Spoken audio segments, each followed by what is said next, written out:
At bagong variety ng mais ipinahagi naman ng Provincial Government of Ilocos Sur sa mga magsasaka sa probinsya. Si Benny Malikdem ng PTV Ilocos ang mag-uulat live phone patch. Benny, magandang hapon sa iyo.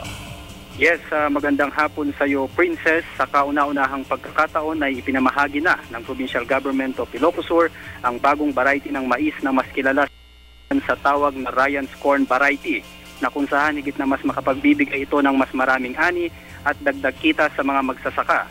Ang Ryan's Corn Variety na ipinamahagi ni Governor Ryan Luis Singson at mga opisyal ng lalawigan ay may kakayahang magbunga ng 2 hanggang 3 sa isang puno, kumpara sa pangkaraniwang variety ng mais na isa lamang ang bunga sa kada puno. Lumalabas na kapag ang nasabing variety ang itinanim ng mga magsasaka ay magkakaroon ito ng doble o higit pang ani.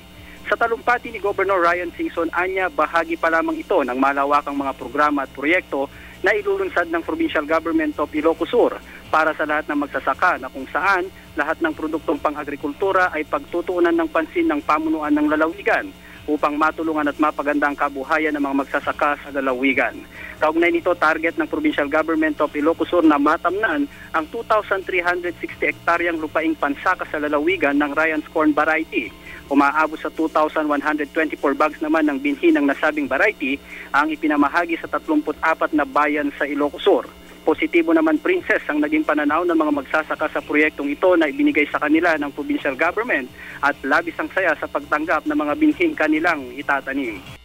Sa PTV Ilocos, ako naman Benny Malikdem para sa Telebisyon ng Bayan.